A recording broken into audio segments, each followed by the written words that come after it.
Hi everyone. I haven't posted on here in a long time. I mean, pretty much since season 2 of Andor wrapped up. Frankly, I just haven't felt as though I had a lot to say. But it's 2 in the morning here. And at about 12 a.m. earlier in the day, I opened up Instagram while I was on a break at work just to, see what people were up to. Find a funny meme, give myself a little bit of a chuckle to help the day go down easier. Instead, what I saw was a release from a company that I value very highly, and kind of felt the ground underneath my feet just kind of shift a little bit, maybe disappear for a second. I felt like I was floating, but not in a good way. You know that feeling you get right before a big drop on a roller coaster where all of a sudden everybody who doesn't have vertigo suddenly has vertigo for a moment? That's how it felt reading the news that Destiny 2 will officially be finished.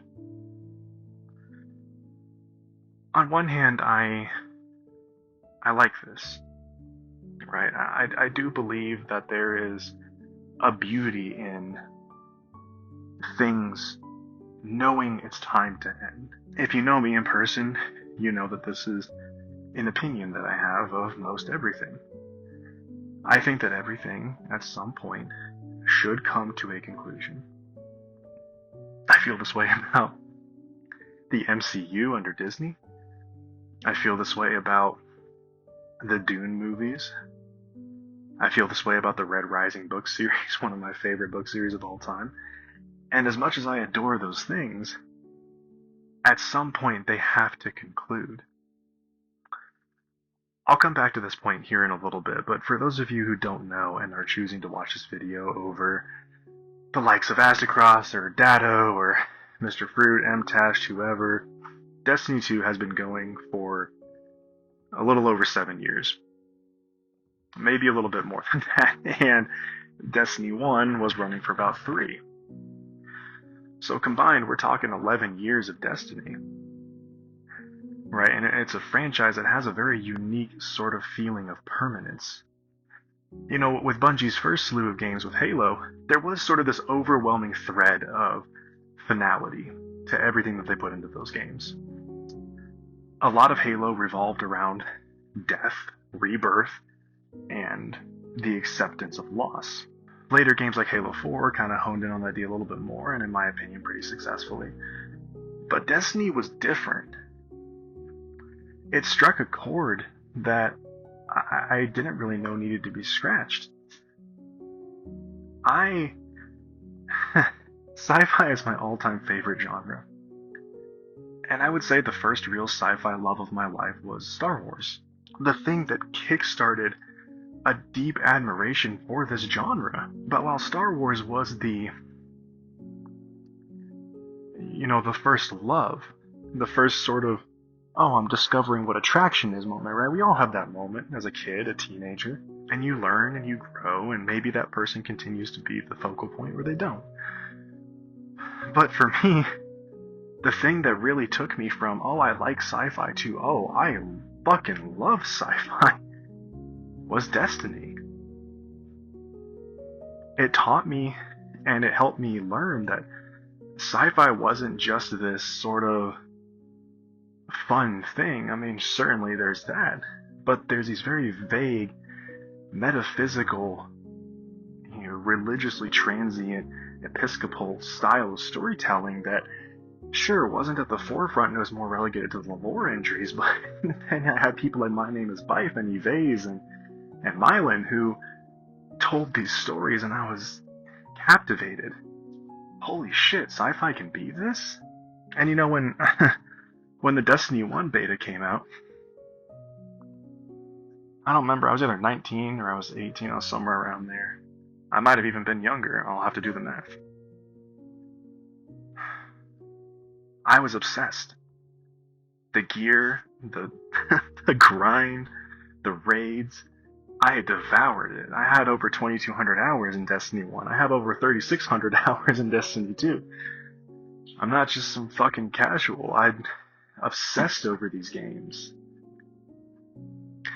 And Destiny 2 really took things to a level that I truly didn't know that I needed, but it taught me so much.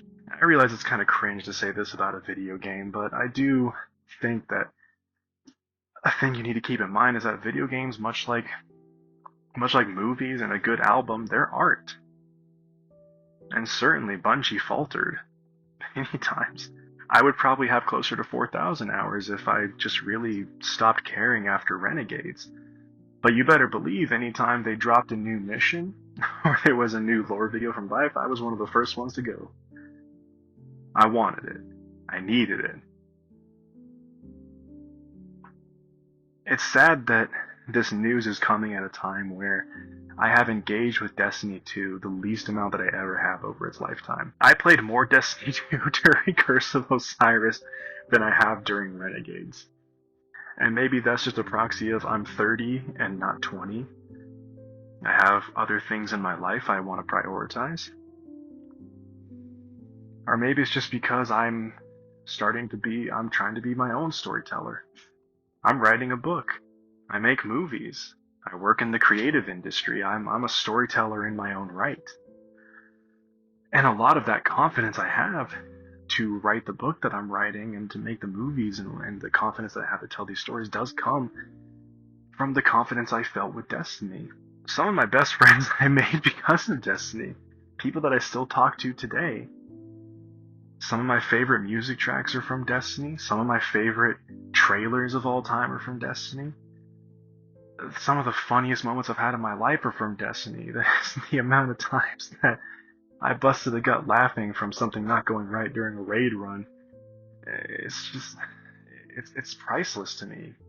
And timeless. I'll remember these forever. But I want to loop back around to what I said towards the beginning. This idea that Destiny was sort of the antithesis to Halo. Whereas Halo was very focused on impermanence and acceptance within the grand design of the universe. Destiny was really about holding on to it. Of course, we can argue back and forth all day that was more to suit a live service game, but I really think that Bungie just wanted to tell a story that was more hopeful than Halo. I mean, sure, Halo ends on a note of like, wow, we defeated the Flood, right? But it's at the expense of so much life and so much sacrifice that it feels like a hollow victory. Doubly so by the time you get to Halo 5.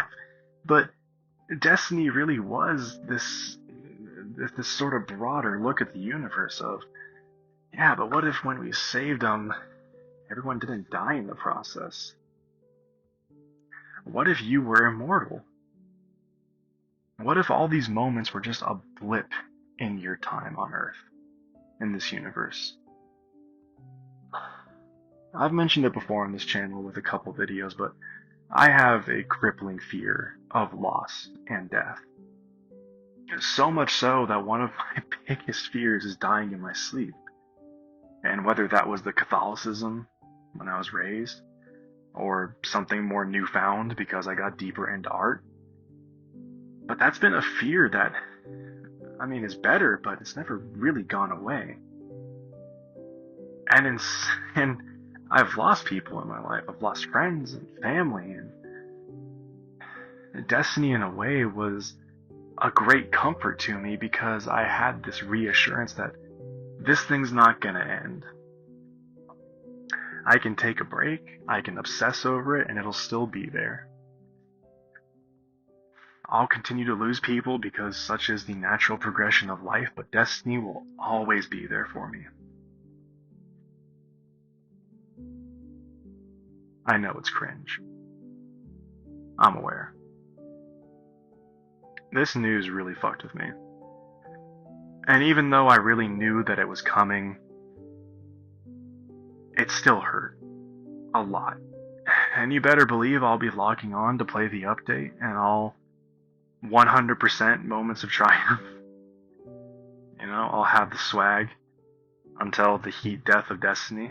I'm going to keep it straight with you, and I wish I could end this video on a positive note, but it's not been a positive day. If you haven't seen it by the time you're listening or watching this video, there's already been an insider report from a pretty reliable source who spoke to Bloomberg that freshly after this news, Bungie is kind of bracing itself for significant layoffs. And when you consider that there's these unfounded but very credible rumors that more devs have moved from Destiny to Marathon, and while that was sort of phrased back then as this, oh, well, I guess they're not prioritizing it right now. Well, now when you look back, it seems that that was more of a protective measure, like, oh, we can't afford to lose this group of people, move them to Marathon. Sony will continue supporting Marathon until, I would guess, until probably Season 3 ends, and then we'll kind of know for sure what's going to happen with Bungie overall.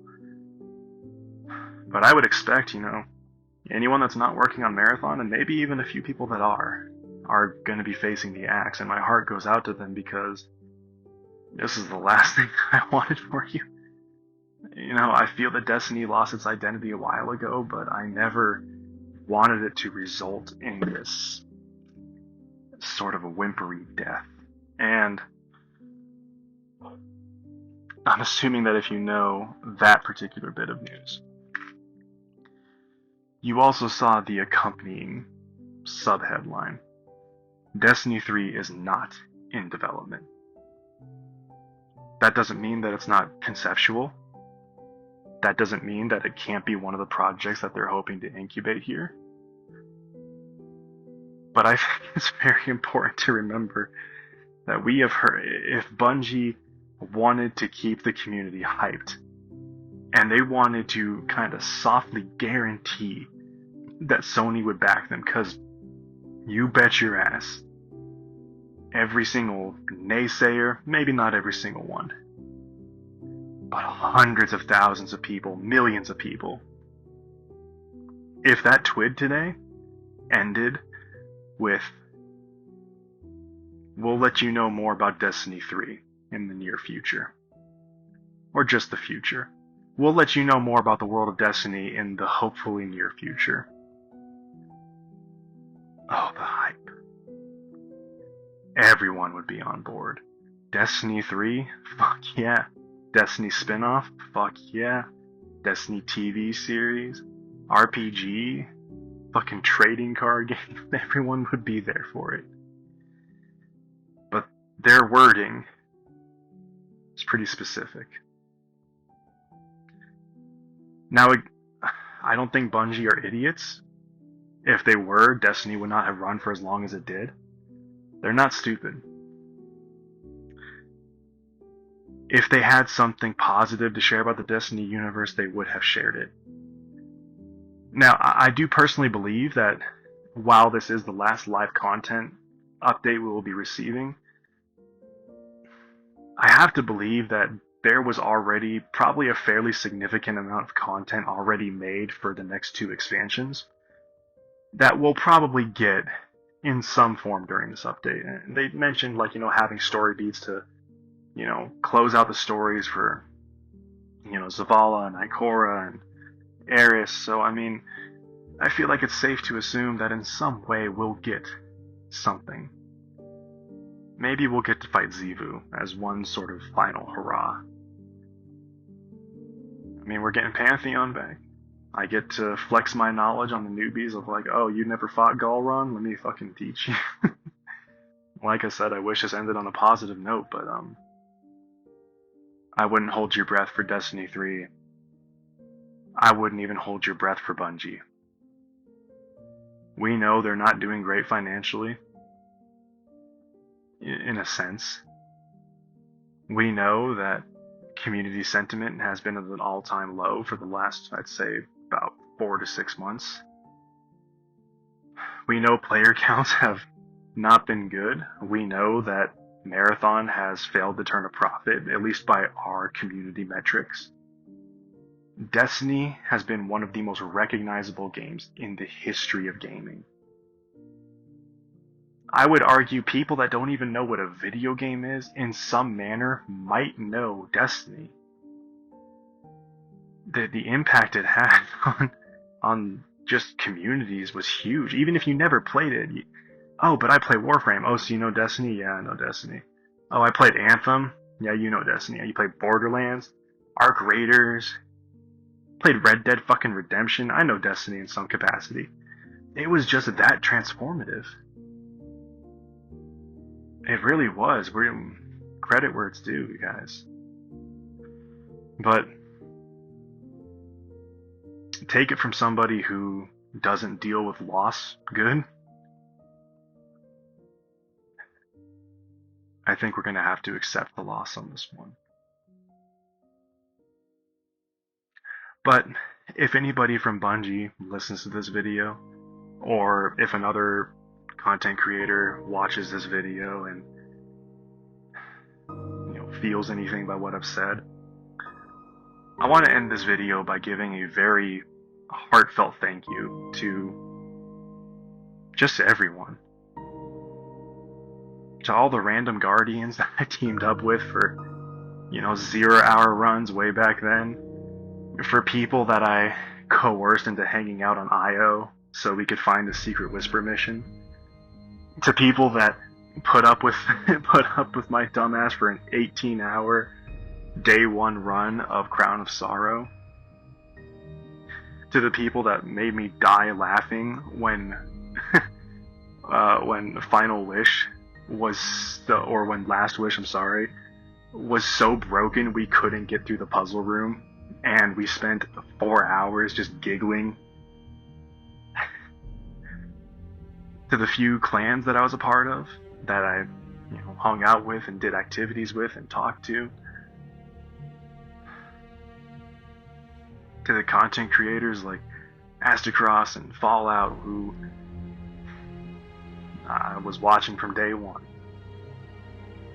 And you guys really, sometimes you guys doomed and gloomed a little bit too much for me, but I mean, you guys kept it real.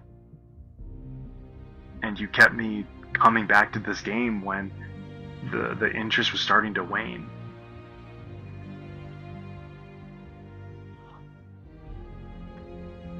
And lastly, but certainly not least, goddamn thank you, Bungie.